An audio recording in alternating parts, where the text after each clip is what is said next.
Hello, Power fans. I'm Mathonical, and you're joining me for round 5 with Turbo Walls. Unfortunately, just as a disclaimer, this match isn't from the league that I was playing in. Unfortunately, the replay for that was extremely corrupted, and no amount of trying was able to get something nice together off of that. So instead, I've picked a match from one of the challenges I've recently played in with Turbo Walls against Helsau. This is just going to be a match to show what this deck does or how it plays against Tron. Hopefully he doesn't mind me handpicking this one. So our opening hand unfortunately was not a keepable one, so we sent it back. This one is a lot better. We're going to be able to produce a lot of mana, and we can put back a Guardian. 2 Winding Ways should be able to dig us down to what we want. Alright, so we're going to start on the Caretaker. We're going to be kind of hoping for a second land with this kind of hand. And of course, we did draw it off the top, like the good players we are. Our opponent is going to start getting their Tron lands online. On our turn, we're going to go ahead and cast the Quirion Ranger into a Winding Way. We find some very good cards off of that, so we're looking pretty good. Here we want to play around Prohibit and Condescend if possible, so of course Guardian there does play around both, and we're just going to get down another Quirion Ranger. This is setting us up to have a very explosive next turn. We have a lot of mana production, and once again they could have Prohibit or Condescend. I'd prefer not to toss the Winding Way directly into a Prohibit, so first I'm going to lead on the Battlement. And Helsau does end up countering that one, so that works out well for us. We're going to cast the Winding Way, and we do find some gas off of that.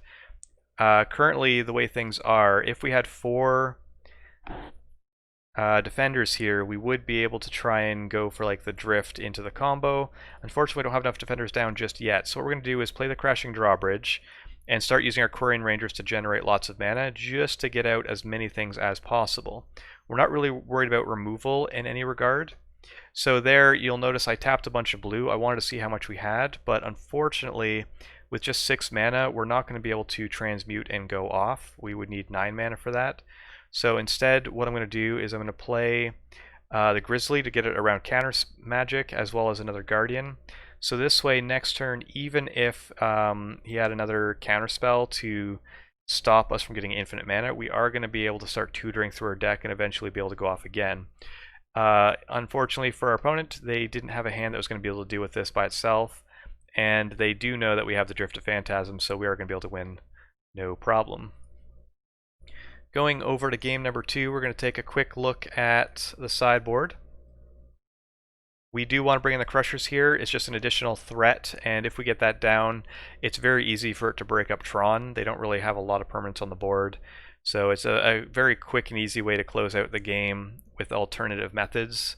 Quite often they're going to be in like some number of counter magic and stuff, like Pyroblast to counter our main combo, so alternatives are nice. And outside of that, well, no, there's not much. We're just going to take out the Wall of Roots and the Shield Spheres, and that is about it. I feel like there's one more card, but that's fine. This is the way we're going to go. Our opening hand is not the fastest, but it is great, so we are going to keep it. We're going to have a turn 1 Caretaker into a turn 2 Winding Way. If we end up drawing additional stuff now, because we drew a 4th land, we should be able to turn some of these lands into useful things. So Winding Way gets prohibited, that is fine. Not ideal, but we do have enough Winding Ways to just kind of power through this. Evoked Mulldrifter, they're looking for additional cards. We're going to play down a Guardian that we drew off the top, which is fantastic. It gives us the additional mana we're looking for. If we somehow get 2 cheap walls, we'll be able to win in very short order. Here we just end up having a bunch of Guardians down. We have a ton of mana. With an additional wall, we are now able to cast the Alchemist. If it doesn't get countered, which it didn't, we have the Bloodrite Invoker and are going to be able to win. The Tron matchup is very, very good for walls. Because they usually end up taking, 3 to 5 turns to set up, we win in 3 to 5 turns. So in general, just the speed of the 2 decks, we are very much favored.